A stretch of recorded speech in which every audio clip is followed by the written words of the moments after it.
नमस्कार मित्रांनो, मी assistant loco pilot Prathamesh Chandrakant Kumbhar स्वागत करतो तुमचं आपल्या चॅनलवरती. मित्रांनो, सर्वप्रथम तुमची माफी मागतो कारण गेले आठवडाभर मी व्हिडिओ टाकू शकलो नाही, तुमच्या प्रश्नांना उत्तर देऊ शकलो नाही कारण मी आजारी होतो.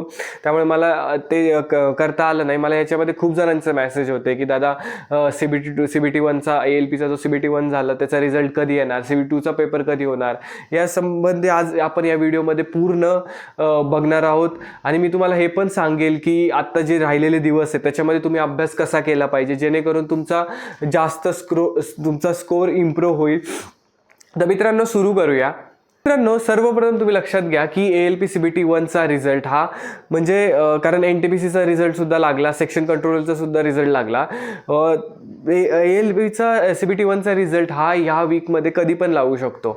म्हणजे कारण रेल्वेने हे 2 रिझल्ट दिले, त्यामुळे अशी अपेक्षा आहे की रेल्वे ही ह्या आठवड्यामध्ये तुमचा CBT 1चा रिझल्ट सुद्धा देईल. पण मित्रांनो, एक लक्षात घ्या की फक्त तुम्ही यूट्यूबवर व्हिडिओज बघणं बंद करा की तुम्ही रिझल्ट कधी लागेल, काय कट ऑफ लागेल. कारण काय होतं ना, ह्यातून आपलं डिस्ट्रॅक्शन होतं. म्हणजे आपला जो अभ्यास म्हणजे काय होतं, कधी कधी आपण डिमोटिवेट होतो की अरे पेपर अजून खूप लांब आहे, अजून रिझल्टच नाही आहे. या सगळ्या गोष्टीमधून आपल्याला आपला अभ्यास होत नाही. आणि ह्याच्यामध्ये सगळ्यात मोठं काय असतं माहिती आहे का, जो ह्या फेजमध्ये कन्सिस्टंट राहतो ना त्याच्यानंतर त्याचा फायदा त्याला लास्टला पेपरला होतो आणि तो सिलेक्शन घेऊन निघून जातो. त्यामुळे ती कन्सिस्टन्सी मेंटेन ठेवायची. त्यामुळे तुम्ही रिझल्ट कधी लागेल, काय लागेल याचं टेन्शन घेऊ नका. रिझल्ट लागणार आहे.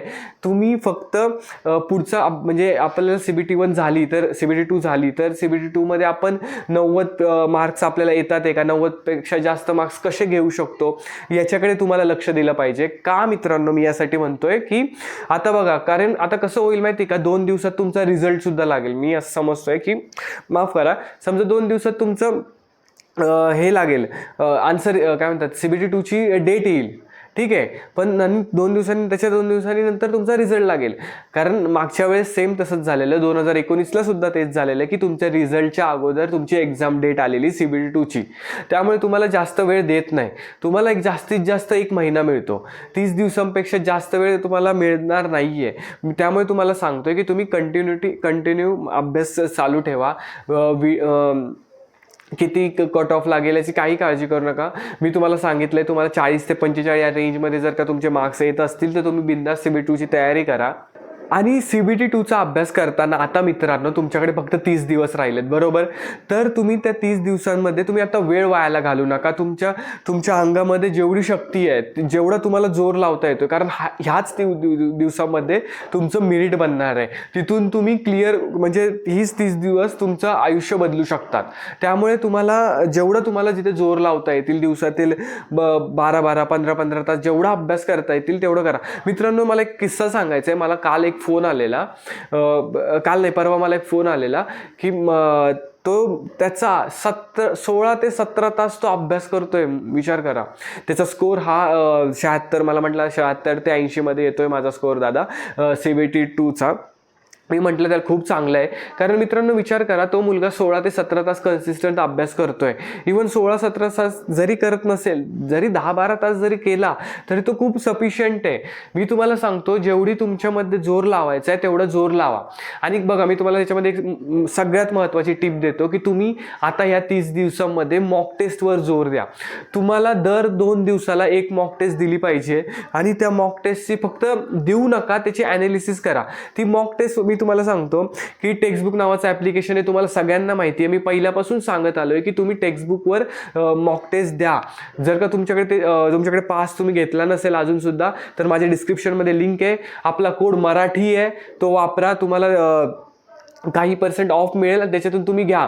मला इथे प्रमोशन नाही करायचं, पण मी तुम्हाला सांगतो की मित्रांनो, तुम्ही आपले मॉक टेस्ट यासाठी द्या की कारण काय होईल बघा, जे चुकतंय त्याचा अभ्यास तुम्हाला या 30 दिवसात करायचा आहे. कारण तुम्ही जो तुमचा अभ्यासाचा पूर्ण कालावधी होता, लगभग तुम्ही 1 वर्ष अभ्यास करत असाल की 2 वर्ष अभ्यास करत असाल, जर का ह्या 30 दिवसामध्ये तोच अभ्यास तुम्ही चालू ठेवला तर मग तुमचं कसं काय सिलेक्शन होणार आहे. कारण तुमचा स्कोरच वाढणार नाही जर का तुम्हाला 75 ते 80च्या मध्ये मार्क्स येतात आहे. आणि हो मित्रांनो, मला या व्हिडिओच्या खाली कमेंटमध्ये सांगा की तुम्हाला CBT2च्या आत्ता तुम्ही मॉक टेस्ट देताय, त्या कुठून मॉक टेस्ट देताय आणि तुम्हाला किती स्कोर येतोय, तुम्हाला एक तुमचा लमसम म्हणजे ॲव्हरेज स्कोर किती आहे हे मला या कमेंट बॉक्समध्ये सांगा. तुम्ही टेक्स्टबुकवर कारण मॉक टेस्ट त्याच्यामध्ये मी एक सांगतो की त्या लेवल जर का टेक्स्टबुकच्या थोड्याशा हाय असतात, लक्षात ठेवा कायम आपण ना थोडासा हायचा अभ्यास करायचा असतो, जेणेकरून तुमचा पेपर जर का थोडासा टफ आला तर तो तुम्हाला सोपा जाईल. कारण काय होतं ना, बाकीचे खूप ठिकाणी जर का तुम्ही सोपा पेपर देत असाल तर ना तुमचा पेपर जर का चुकून अवघड आला तर तुम्हाला ती सोप्याची सवय लागते आणि तुम्हाला पेपर तुमचा खराब जाऊ शकतो. तुम्हाला मॉक टेस्टमध्ये किती पण मार्क्स येऊ द्या, काही फरक पडणार नाहीये. तर तुम्ही द्या आणि मॉक टेस्टचे ॲनालिसिस प्रॉपर करा, जेणेकरून तुमचा स्कोर इम्प्रूव्ह होईल. आणि मित्रांनो अजून एक सुद्धा, तुम्ही ट्रेडला सुद्धा हलक्यात घेऊ नका. आता बघा तुमचा जो बेसिक सायन्स आणि इंजिनिअरिंग ड्रॉइंग आहे, त्याच्यामध्ये जो इंजिनिअरिंग ड्रॉइंग आहे त्याचा सुद्धा अभ्यास करा, कारण त्याचे काही क्वेश्चन हे मागच्या वेळेस ट्रेडच्या क्वेश्चनमध्ये आलेले, म्हणजे तिथे 3-4 जरी ट्रेडमध्ये आले क्वेश्चन इंजिनिअरिंग ड्रॉइंगचे तर तुम्हाला ते ट्रेड क्वालिफाय करायला मदत करतात मित्रांनो. कारण खूप जणांना त्याचाच फायदा झाला, कारण मागचा ट्रेडचा पेपर हा खूप अवघड आलेला, अवघड नाही म्हणता येणार, थोडंसं कॉन्सेप्ट बेस आलेला. त्याच्यामुळे काय झालेलं की मुलांना ते सॉल्व्ह करणं, त्याला टॅकल करणं ते अवघड गेलेलं.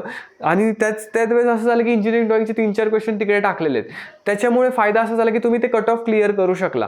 त्यामुळे मी तुम्हाला आत्ता सांगतो, तुम्ही ट्रेडकडे पण या 30 दिवसांमध्ये लक्ष द्या, त्याला ट्रेडला हलक्यात घेऊ नका. तुम्हाला जर का मॉक टेस्टमध्ये 75 ते 80 येतं ते खूप चांगले मार्क्स आहेत. ते जिथे चुकताय तिथे इम्प्रूव्ह करा, कारण एवढे मार्क्स येऊन जर का तुम्ही ट्रेडमध्ये फेल झाला तर ती चूक आपल्याला करायची नाहीये. कारण मी खूप जण बघितले त्यांना 80+ मार्क्स होते पण ट्रेडमध्ये फेल झाले. तुम्ही तसं करू नका. मित्रांनो, आपल्या व्हिडिओला तुम्ही जास्तीत जास्त आपल्या जी मुलं रेल्वेचा अभ्यास करतात त्या मुलांपर्यंत पोहोचवा, जेणेकरून त्यांना समजेल की मी यासाठी मराठीमधून सांगण्याचा प्रयत्न करतोय की आपल्या मुलांना मराठीमध्ये समजेल की रेल्वेचा अभ्यास कसा केला पाहिजे. जर का तुमचे मित्र कोण करत असतील त्यांना हा व्हिडिओ पाठवा, जेणेकरून आपली मुलं रेल्वेमध्ये येतील. आता बेसिक सायन्समध्ये ना मित्रांनो, तुम्ही काय करा, ते बेसिक सायन्समध्ये माझ्या अंदाजाने एक 7 ते 8 टॉपिक्स आहेत, बरोबर. तर त्या 7 ते 8 टॉपिक्सच्या तुम्ही शॉर्ट नोट्स काढल्या नसतील तर काढून घ्या, जेणेकरून तुम्हाला ते रिव्हिजनला फायदा होईल की तुम्हाला रिवाईज करता येईल. जर का तुम्ही त्या शॉर्ट नोट्स वाचल्या, जास्त नोट्स जास्त काढू नका. जर का तुम्ही नीरज सरांकडनं करत असाल तर ते बेस्टच आहे. तुम्ही तिथून तुम्हाला जे शिकवतात ती रिवाईज करू शकता. ते जे 7 ते 8 चॅप्टर आहे दिवसातून 1000 वेळा वापरा. आणि तुम्ही जे आता पुस्तक वापरताय, जे तुम्ही आता नोट्स बनवल्या आहेत ते आता चेंज करू नका.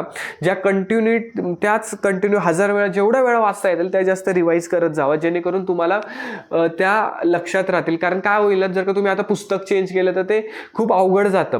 आणि बेसिक सायन्समध्ये तुम्हाला हे फक्त लक्षात घ्या, जे 8 तुमचे जे चॅप्टर आहेत त्याचे जे फॉर्म्युलेज असतील की प्रिव्हियस इयर क्वेश्चनमध्ये तुम्हाला कशा प्रकारचे क्वेश्चन आले आहेत. आणि मागच्या वेळेसचा जो पेपर आहे मित्रांनो, बघा मी तुम्हाला सांगतो, 2019चा जो पेपर आलेला तो म्हणजे काय म्हणतात त्याला, जास्त त्याच्यावर न्यूमेरिकल्स आलेले बेसिक सायन्समध्ये. पण मागच्या वेळेस 2024चा जो पेपर आला त्याच्यामध्ये न्यूमेरिकल्स जास्त आले नव्हते, तो थेअरी बेस्ड क्वेश्चन होता. तो ह्यावेळेस सांगता येत नाही की आपल्याला की तो न्यूमेरिकल्स येतील की थेअरी येतील. तुम्ही दोघांना तेवढंच महत्त्व द्या आणि दोघांचा अभ्यास करा. एखादी कॉन्सेप्ट जर का येत नसेल तर ती यूट्यूबवरून सर्च करा, ती बघा. कारण एक मार्क्स इथे तुम्हाला CBT1च्या CBT2मध्ये महत्त्वाचं आहे, कारण इथूनच तुमचं मेरिट बनणार आहे आणि ह्याचेच मार्क ठरवणार आहे की तुम्ही सिलेक्शन घेणार आहे का नाही. त्यामुळे ते 7 ते 8 चॅप्टर खूप चांगल्या पद्धतीने करा. मॅथ आणि रिझनिंगचं जास्त टेन्शन घेऊ नका. जर का तुम्हाला ते जेवढं येतंय तुम्ही त्याची फक्त प्रॅक्टिस ठेवा. मॅथमध्ये काही जणांना ॲडव्हान्समध्ये प्रॉब्लेम येत असतील. मित्रांनो, मी तुम्हाला सांगतो, ॲडव्हान्समध्ये 1-2 प्रश्न असे असतात की ते कोणालाच येणार नाही आहेत आणि तिथे खूप जास्त टाईम लागतो. त्यामुळे तुम्ही त्याच्याकडे लक्ष देऊ नका. जरी तुम्हाला ते 1-2 प्रश्न ॲडव्हान्स येत नसतील तर तुम्ही ते सोडून द्या. पण जे हातातले मार्क आहेत, जसे की मेन्सुरेशन असेल, मेन्सुरेशनमध्ये फॉर्म्युले टाकले की उत्तर येतं, 2D 3D मधले सांगतोय, किंवा अर्थमॅटिकचे असतील, जे अर्थमॅटिकमध्ये मार्क जाता कामा नाही, तुम्ही तिथले हातातले मार्क घ्या. आणि मी तुम्हाला सांगतो, दिवसाचं नियोजन कसं करा माहिती का, की मॅथ आणि रिझनिंगला जास्त वेळ देऊ नका. तुम्ही रिझनिंगला 1 तास दिला तर तो सफिशियंट आहे. मॅथला तुमचा 2 तास खूप फक्त प्रॅक्टिस करा त्याची, आणि बाकीचा वेळ ट्रेड आणि बेसिक सायन्सला द्या मित्रांनो, कारण हाच तुमचा गेम चेंज करणार आहे. आणि मित्रांनो, मी तुम्हाला एवढंच सांगतोय की तुम्ही आत्ता या 30 दिवसामध्ये जास्त टाइमपास करू नका, कारण रिझल्ट लागणार आहे तो आज ना उद्या 100% लागणार आहे. पण कधी लागेल याच्यामध्ये आपला वेळ वायाला घालू नका. आणि आत्ता जो तुम्हाला वेळ मिळतोय तो तुमचा जास्त अभ्यासामध्ये यूज करा, जेणेकरून तुम्हाला मार्क्स चांगले मिळतील. मित्रांनो, जर का तुम्हाला काही शंका असेल तर माझ्या व्हिडिओच्या खाली कमेंट नक्की करा. व्हिडिओ कसा वाटला त्याबद्दल कमेंट करा. आणि तुम्हाला दुसरा व्हिडिओ कशाबद्दल हवा आहे त्याची सुद्धा कमेंट करा, की जेणेकरून मला समजेल की मुलांना माझ्याकडून काय हवं आहे, त्यानुसार मी ते व्हिडिओ बनवेन. इथपर्यंत व्हिडिओ बघितला असेल तर चॅनलला सबस्क्राईब नक्की. चांगला अभ्यास करा, कारण 30 दिवस राहिलेत. आपण पुन्हा एकदा भेटूया नवीन व्हिडिओमध्ये. तोपर्यंत धन्यवाद.